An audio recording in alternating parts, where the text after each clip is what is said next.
Hi there.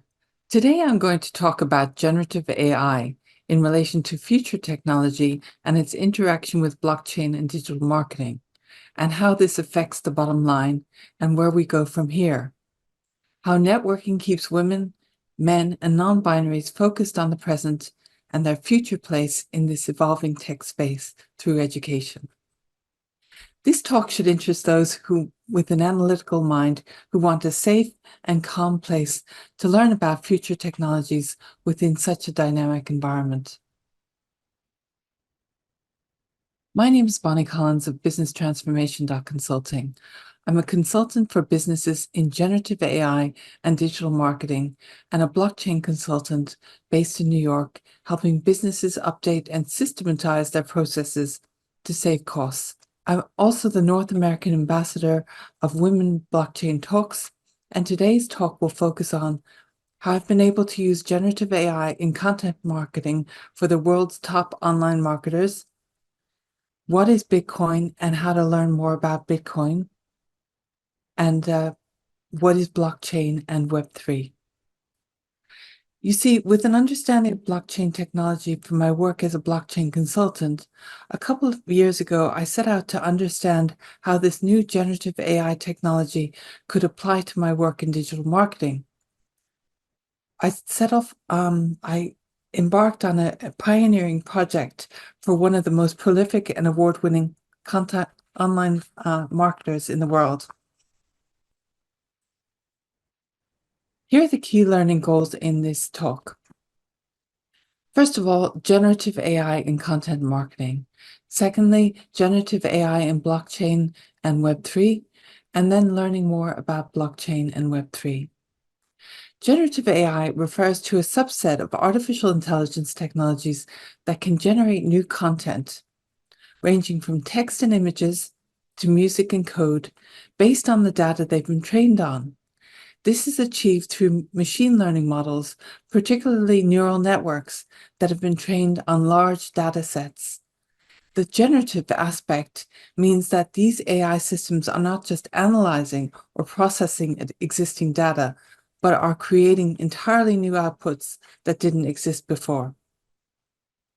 Please note that anything about Bitcoin, blockchain, and cryptocurrency is not investment advice. This is simply a preliminary information to give you an overview of Bitcoin and its place in the cryptocurrency space. So who writes better, humans or AI? Last year in March, my team and I set out to generate 400 blog posts in a month. This was a phenomenal amount of content that we found we could generate. And once Google Analytics got on top of AI, we slowed down and introduced more of the human side of copywriting. We started using tools like originality.ai and more rewriting to make sure to please the Google algorithm. So why did AI and the human combo win out as a method of choice for creating content for our blogs versus, for example, 100% AI or 100% human? Well, first of all, it was the speed. It allowed us to generate content at a great speed. I mean, 400 blog posts within a month for any team, and I had a team of 3. That was just phenomenal. We had early problems with AI content. When everybody started using ChatGPT and then GPT-4, we found that there were patterns that identified any writing as 100% AI, like uniform sentences with very similar sentence length. And AI writing was in some cases, well, quite fluffy and vague. They used a lot of filler words instead of getting straight to the point. So that meant some rewrites on our end. These rewrites were carried out mainly for improved audience engagement within the content, and in many cases, GPT-4 isn't always right. It has what they call hallucinations, and it can make sweeping generalizations that are not wholly accurate and sometimes lack relevance. So you need to check your facts well once you've generated your content. So who writes better, human or AI? Overall, I would say the efficiency of AI complements human creativity and expertise. So what are the key considerations when developing content? Well, to generate attractive content, you really need to think about how to best please your audience demographics and psychographics. Um, this is done with engaging content. So using the correct voice. Is it an audience of millennials or is it an audience of baby boomers? That dictates the tone and the creation of the prompt. Then it's about the structure of the article, the desired length. We found that 1,500 words was a sweet spot for a blog post. Another point is when you're writing content that needs to be optimized for SEO, making sure that it has relevant keywords. There's a fine balance between the integrity of the article and making sure that it's keyword optimized. So what other tools did we use to make the content better? Not just for humans, but for search engines too. Well, we used tools like originality.ai. Originality.ai was able to tell us if the content was 100% human or whether it needed some work to make it more human. We use ChatGPT and GPT-4, and now we have access to the new GPT store. So there's a whole lot of extra that we have access to. We use Jasper, Claude.ai, Bard.ai. By the way, Bard.ai is especially good for consuming content. So you can analyze an entire YouTube by putting in the YouTube link into Bard at Google, and it will allow you to basically that will allow you to summarize the content. Originality.ai also checks for plagiarism. Quillbot, we've used Quillbot for rewriting, SEMrush for analysis, and Google Analytics. Now, having said that, we did also use a lot of human written content because sometimes we found that the content just wasn't engaging enough. Now we'll move on to creating blog content. Oops. So let's talk process. What is the process for creating blog content? In the beginning, we actually used a spreadsheet to start with, and we would do keyword research to find optimal blog post titles and keywords. Some of the blogs we wrote in the early days contained affiliate links, so there was quite a bit to do in searching for products, and Bing can now help with this. Gathering all the affiliate links was the second step. Then we marshaled the team. Who's going to work with the AI side and who's going to work with the human side? Of course, the AI side was less time-consuming. However, we had already found that having a structure was really helpful in creating new content as the research is done for you. This makes the job of the human side less intensive, but equally rewarding. We're cutting down and reshaping what's already there. So effectively, we used AI to create the outline, and then we were able to shape the outline through asking GPT-4 or ChatGPT at that time. I think we used GPT-3 in the beginning. So we would put in the outline and ask GPT-4, GPT-3 for the actual piece regarding each element of the outline. So our team were a mix of strengths. The AI-focused copywriters generated the first draft. They were process-focused. The second draft was done by the copywriters. First, we organized the titles and keywords in a spreadsheet. So then the AI writer writes the first draft of the blog post. We do this section by section, creating the outline first and then creating the content based on the points in the outline. Then it's about factual accuracy and adding personal insights, featured images, charts, and tables. Editing is a multi-layered process focused on clarity and SEO. Then originality checks the plagiarism and unique content, the use of analytics for engagement and behavior. and sometimes we did rewrites with the help of Quillbot.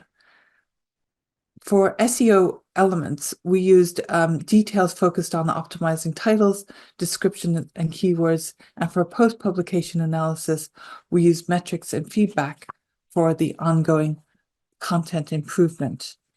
We then, once the content was developed, we went on to creating backlinks. Moving on to the next slide, what do you do once the content has been created and how does it get published? And what about SEO? So once it's edited, it is rechecked before uploading to the website to ensure all the keywords are added in the first section of the blog post and that it flows well. Then it's about overall monitoring. So after several articles had been added, we created backlinks, and the backlinks sometimes have a fee involved for the other content creators that we choose to place our backlinks with. Next, we combine our tools to supercharge our social media branding. We experiment with stacking and combining tools to supercharge the social media branding. So we found that by experimenting with different platforms, we were able to create some awesome content and images as well. So in order to create a really good image, we created a prompt with GPT for our ideal client, first of all. Then we asked GPT-4 for a branding strategy. We then took the branding strategy and we copied it and we pasted it into Pinterest to generate a look and feel for our brand. Testing things outside the box is here to stay, especially with the new GPT store. So people always ask me how to test, retest, and develop with all the tools that are available. So this is still a nascent space. Many programs depend on OpenAI, so the network latency of ChatGPT and GPT-4 is sometimes frustrating. This can lead consumers to seek out alternative tools. Anthropic's Claude can now take long documents and summarize them into shorter documents, and the model has now 2 times fewer hallucination rate, meaning that it gets things right more often and gives a better developer experience with its API. This is a phenomenal development. You can upload a whole textbook now and ask questions about it. Bard now has the capability to watch videos for you, as I mentioned earlier, and it can handle complex questions about specific video content. There's also this new GPT store that OpenAI released on its platform. This innovative marketplace is designed for custom ChatGPT-based chatbots, offering a diverse range of applications powered by OpenAI's advanced AI models like GPT-4 and DALL-E 3. The GPT store is integrated as a new tab within ChatGPT on the web, allowing users, particularly those subscribed to OpenAI's premium ChatGPT plans, to access and share these custom chatbots. The GPT store features a collection of GPTs developed by OpenAI's partners, and you can become a partner by logging on to ChatGPT, upgrading to GPT-4, and going through the process to build a GPT. Building a GPT in this store doesn't require coding experience. Developers can define capabilities they want in their GPT using plain language, and OpenAI's GPT building tool can create a chatbot with these capabilities. These GPTs can be trained on specific data sets such as cookbooks or proprietary code bases to provide specialized assistance or information.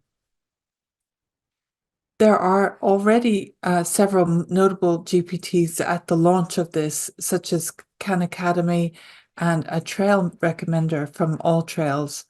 and a code tutor. The code tutor is from Khan Academy as well. So currently the GPT store does not support monetization, but OpenAI plans to introduce a revenue program soon. This program will allow US-based builders to earn an income based on user engagement with their GPTs. So you can see in the GPT store that the GPTs, the new GPTs that are on, have a rating as to a like rating as to the amount of users. So if you'd like to learn more about the tools that we use in award-winning online marketing, please check out episode 104 and 109 of the growthbooth.com, where I'm interviewed by Aidan Booth, the creator of the Growth Booth. In the second part of this talk, we're going to talk about investment and generative AI in Web3. So I started out as back in 2020 with a keen interest in investing in cryptocurrencies. So I was involved in blockchain before I knew about generative AI and Web3. We've all heard about Bitcoin and the recent about turn by major investment houses like BlackRock, now beginning to endorse Bitcoin. Well, if you're following the latest news on Bitcoin, you might know that in the last week, the investment house BlackRock took 11,500 Bitcoin from supply, buying the dip. So only 900 Bitcoin are issued daily. So this is a lot of Bitcoin that BlackRock have squirreled away recently. And how do we know this? Well, the underlying technology for Bitcoin is blockchain technology. Blockchain technology is a distributed ledger technology that maintains a decentralized, secure, and transparent record of transactions. I'm going to explain a little bit more about how this works in the next few slides. Bitcoin is a software plus an associated currency. It's not a transformable asset like oil. Bitcoin is considered a store of value asset like gold, and it fits into multiple pre-existing asset classes, which makes it valuable. Bitcoin is supported by blockchain technology. A blockchain, as I mentioned, is a massive digital database that records how much of a cryptocurrency asset is owned and by whom. Let's now look at how you would go about buying Bitcoin. To start, you would go to your computer and download some cryptocurrency exchange software on your computer or phone. An example of big exchanges are KuCoin and Coinbase. Next, once you've downloaded the software, you set up an account on the exchange of your choice. Bitcoin has already been mined and is available for purchase. You would transfer fiat currency, for example, British pounds, US dollars, or euros, to initially buy your Bitcoin with what is called trading pairs of cryptocurrencies, such as USDT or USDC, which are commonly traded with BTC, to roughly get the dollar equivalent of Bitcoin. You can then hold, invest, trade, or save your cryptocurrencies before you decide to eventually convert them back into cash. Regarding the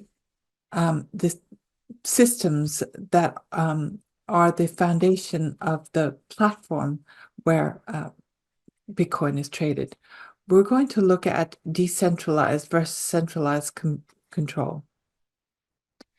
In Bitcoin and blockchain technology, we talk about decentralized control as the architecture of the system. Bitcoin is a decentralized digital currency because it's not controlled by any central authority. Instead, it's maintained by a network of computers called nodes that work together to validate and record transactions on a public ledger called blockchain. This decentralized network is designed to be resistant to tampering or revision, so it's a secure and transparent system for recording transactions. Most other cryptocurrencies are also decentralized. Decentralization of the Bitcoin network makes it more robust and less susceptible to censorship, fraud, and hacking, and it also allows for more accessibility and equity in the financial system, as it does not rely on a central authority or an intermediary. In a centralized system, the power and control are centralized in the hands of a single entity, such as a government or a corporation. Traditional financial systems are also centralized, meaning that they are controlled by a small number of banks and other financial institutions. These institutions have the power to control the supply of money, set interest rates, and make decisions that can affect the entire economy. They also have the power to censor transactions or freeze accounts, giving them significant control over the individual's financial security. Many of us are old enough to recognize the old handwritten ledger system for bookkeeping. As a decentralized digital currency, Bitcoin uses a distributed ledger technology called blockchain to record transactions. The blockchain is a public ledger of all Bitcoin transactions that have been executed. It's constantly being updated and verified by a network of computers around the world, making it resistant to tampering or revision. Bitcoin and other cryptocurrencies use a distributed ledger. A distributed ledger is basically a database that's spread out across a network of computers or nodes. Instead of having one central authority or database, the ledger is shared among all the participants in the network. Distributed ledgers are useful in situations where trust and transparency are important. This is useful in the industries such as finance, supply chain management, and voting systems. Blockchain is probably the most well-known example of a distributed ledger, but there are also other types of distributed ledgers out there that have their own unique features and applications.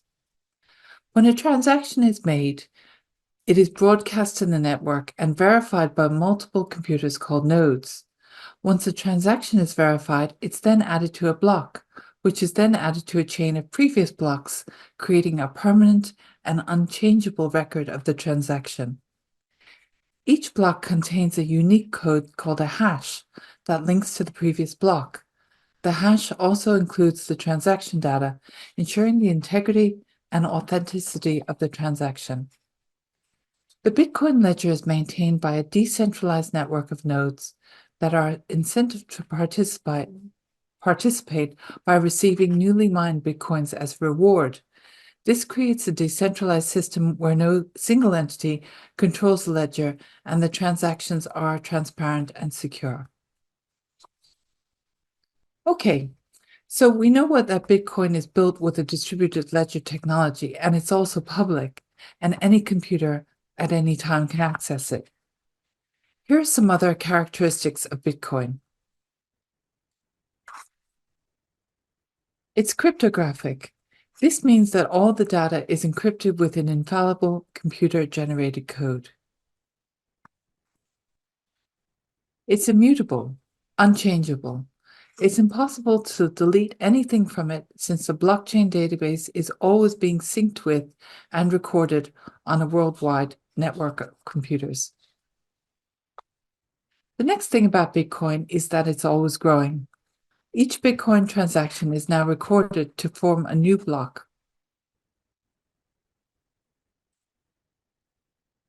Other characteristics of Bitcoin. You see, the deletion of anything on the blockchain requires unanimous approval of everyone running the blockchain software.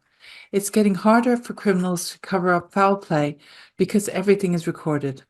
The blockchain database will fail to sync up if, for example, someone illicitly transfers a bunch of Bitcoin to his or her own account. He or she would be spotted. Regarding volatility and manipulation, blockchain is still in its infancy. Cryptocurrency assets tend to be more volatile than, say, equities, though Bitcoin's volatility has diminished somewhat recently. So how does blockchain benefit from AI? Artificial intelligence and blockchain technology are two of the most significant technological advances in recent years, and their intersection is leading to various innovations and improvements across multiple sectors. Here's how AI affects and potentially transforms blockchain technology. AI in cybersecurity. AI algorithms can detect and predict security threats at an early stage. By analyzing patterns and anomalies, AI can enhance the security of blockchain networks against hacking and fraudulent activities.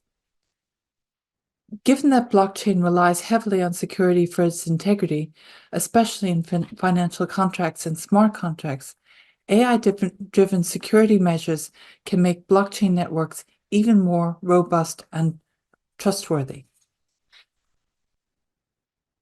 AI can also optimize the energy-saving consumption process of mining in blockchain networks, especially in proof-of-work systems like Bitcoin. AI algorithms can find the most efficient way to conduct mining operations, reducing cost and environmental impact.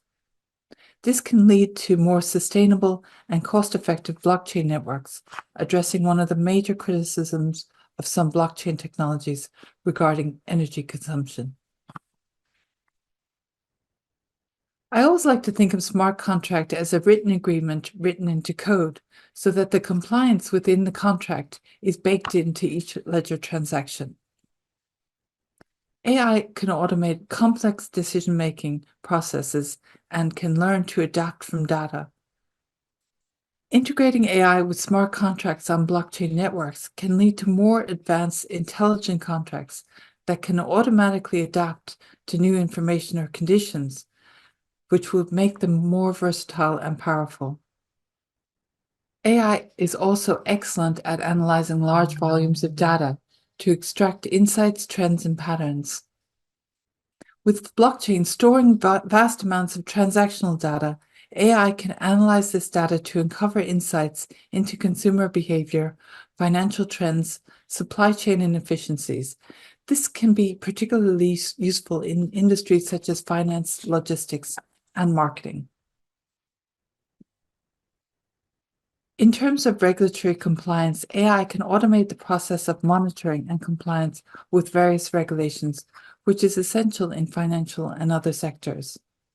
Since blockchain applications are operating in heavily regulated industries like finance, AI can help to ensure that transactions and smart contracts comply with legal and regulatory requirements. It can also detect anomalous patterns indicative of fraudulent activities. AI can also manage and optimize network operations, handling complex tasks efficiently.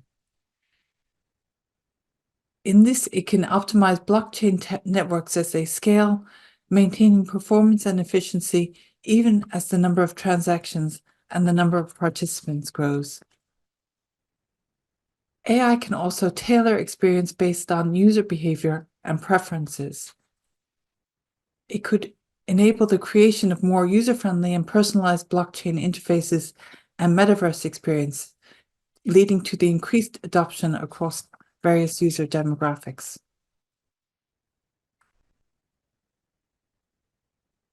Decentralized AI marketplaces can democratize access to AI technologies, allowing sharing and transaction of AI algorithms and data sets on blockchain platforms, ensuring transparency and security. So that wraps up on our summary on how blockchain will be benefited from AI. So if you'd like to learn more, we invite you to check out the blockchain community. At Women in Blockchain Talks, our motto is spotlighting a few, creating space for all. We belong to a safe, supportive, and secure environment that values its members and fosters learning in a welcoming and safe environment. Women in Blockchain Talks is the #1 global leading diversity-driven blockchain education, networking, and training ecosystem. By amplifying underrepresented voices within the blockchain community, our mission is to give the skills and the confidence to anyone, regardless of gender, race, nationality, or background to blaze their own personal or professional trail within the metaverse and Web3. We've been running monthly events interviewing women leaders around the world since 2019, women who are working and building in this space in order to promote diversity and inspire other females to come into the field. Year after year, we continue to build on this premise, and DEI is core to the work we do. Lavinia Osborne is the founder of Women in Blockchain Talks back in 2018, and she is the driving force behind Women in Blockchain Talks, and the reason that it has become a worldwide ecosystem. Here are all our global chapters: London, New York, Barcelona, Berlin, Warsaw, Manchester, Zimbabwe, Dubai, the Balkans, Scotland, and Brighton within the UK. Please take a picture of this QR code if you'd like to learn more about Women in Blockchain Talks. And please follow our social media channels and invite a friend to do the same as well. On behalf of myself, Bonnie Collins, and Women in Blockchain Talks, I'd like to thank you for attending this talk. I hope you've gained some valuable information, and I wish you a great rest of your day. Bye for now.